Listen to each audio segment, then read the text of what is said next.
आइए अब हम अपना चैप्टर स्टार्ट करते हैं, synthesis. Synthesis of sentences. Synthesis में दो या दो से अधिक सिंपल सेंटेंसेस को मिलाकर एक नया सिंपल या एक नया कॉम्प्लेक्स या एक नया कंपाउंड सेंटेंस बनाते हैं। सिंथेसिस को इन हेडिंग्स के अंतर्गत पढ़ते हैं। आइए, काइंड्स ऑफ सिंथेसिस हैं।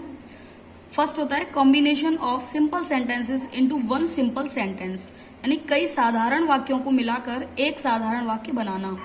सेकंड होता है combination of simple sentences into one complex sentence, यानी कई साधारण वाक्यों को मिलाकर एक मिश्रित वाक्य बनाना।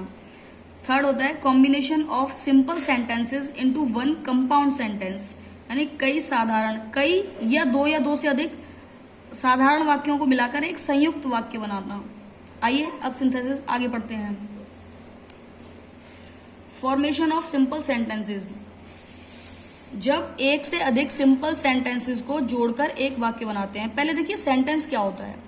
सेंटेंस होता है group of words which makes a complete sense is called sentence, यानी शब्दों का वह समूह जो अपना पूर्ण अर्थ दे वाक्य कहलाता है, यानी वर्ड्स का वो ग्रुप जिसका कोई कंप्लीट सेंस निकले वो सेंटेंस कहलाता है।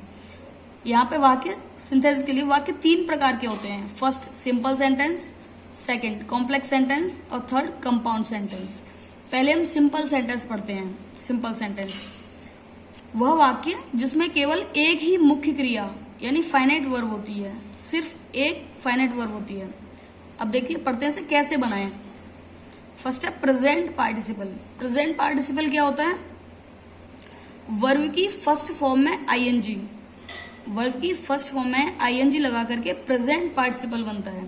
और प्रेजेंट पार्टिसिपल का प्रयोग करके हम सिंथेसिस कैसे बनाएंगे वो देखते हैं।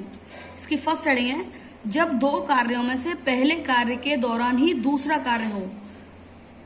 समझे? जब दो कार्य हो रहे हो, दोनों में से पहले कार्य के साथ ही दूसरा कार्य हो रहा हो। जैसे he was reading the book he slept, वह किताब पढ़ रहा था, वह सो गया। दोनों काम साथ साथ हो रहे हैं। वाइल रीड, इसको कैसे बनाएंगे? While reading he slept. देखिए जैसे कि वो रूल होता है जिसमें वर्ब को दोहराया जाता है। He was reading the book he slept, उसने वह किताब पढ़ रहा था, वह सो गया। और इसको हिंदी में हम इन दोनों वाक्यों का एक वाक्य बनाएंगे तो कैसे बनेगा? यानी कि पढ़ते पढ़ते वह सो गया, पढ़ते पढ़ते वह सो गया। तो इसमें क्रिया को दोहराया जा रहा है और जिस सेंटेंस में क्रिया को दोहराया जाता है उसे हम उसी फॉर्मेट से बनाते हैं, वाइल प्लस वर्ब में वर्ब की फर्स्ट फॉर्म में आईएनजी, यानी प्रेजेंट पार्टिसिपल का यूज करके। तो जब इसका हिंदी अर्थ अगर हम इसको एक करेंगे तो इसका अर्थ होगा पढ़ते पढ़ते वह सो गया। से एक सेंटेंस होगा वाइल रीडिंग ही स्लेप्ट। दोबारा देखिए, जब दो कार्यों में से पहले कार्य के साथ ही दूसरा कार्य हो रहा हो, यानी कि वो पढ़ने के साथ ही सो गया, तो पढ़ते पढ़ते वह सो गया, इसलिए while reading he slept. Second होता है कारण बताने के लिए। कारण बताने के लिए जैसे कि he was absent, I gave the message to his wife, वह अनुपस्थित था, मैंने यह मैसेज उसकी पत्नी को दिया, मैंने यह संदेश उसकी पत्नी को दिया। अब इसमें कारण बताया जा रहा है। कारण क्या है? उसका अनुपस्थित होना। ही वॉज एबसेंट, वो अनुपस्थित था। I gave the message to his wife, मैंने यह संदेश उसकी पत्नी को दिया। इसमें क्या है? इसमें दोनों सब्जेक्ट अलग अलग हैं, ही और आई।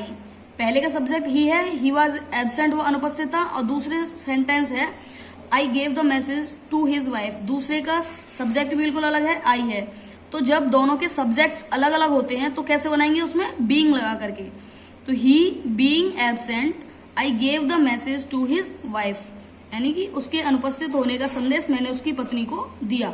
ये था सेकंड, कारण बताने के लिए। अब देखिए थर्ड हेडिंग। थर्ड हेडिंग है जब एक ही कर्ता यानी जब एक ही सब्जेक्ट के द्वारा दो कार्य हो रहे हों।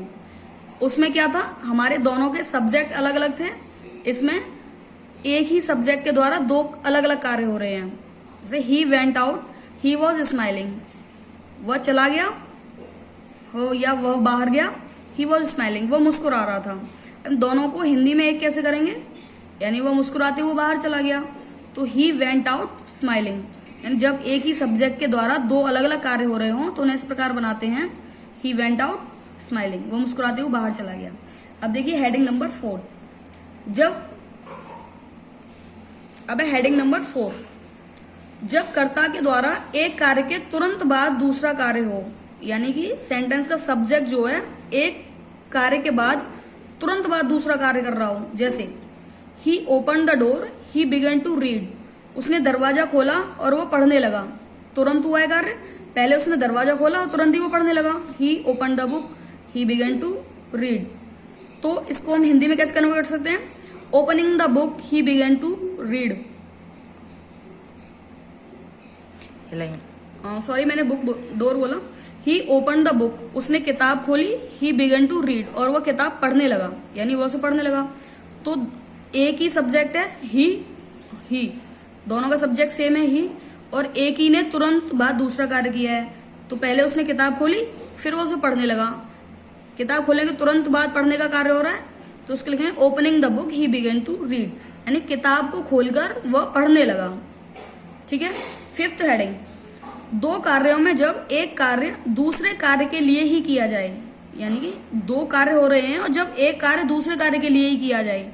ध्यान दीजिए, जैसे ही टुक ऑफ हिज शूज, उसने अपने जूते निकाले या उतारे। ही एंटर्ड द टेम्पल, और उसने मंदिर में प्रवेश किया। सब्जेक्ट दोनों का सेम है, एक ही है ही, उसने अपने जूते उतारे, उसने मंदिर में प्रवेश किया। हेडिंग क्या थी? दो कार्यों में जब एक कार्य दूसरे कार्य के लिए ही किया जाए, यानी एक कार्य, पहला वाला क्या कार्य, उसने जूते उतारे हैं, किस कार्य के लिए? दूसरे कार्य के लिए। मंदिर में एंटर करने के लिए उसने जूते उतारे हैं, तो दूसरे कार्य के लिए ही हो रहा है कार्य। तो he took off his shoes he enter the temple, उसने अपने जूते निकाले, उसने मंदिर में प्रवेश किया, यानी मंदिर में प्रवेश करने के लिए उसने जूते निकाले।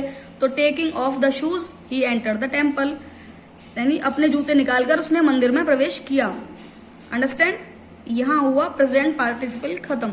आगे पढ़ेंगे पास्ट पार्टिसिपल अगली वीडियो में।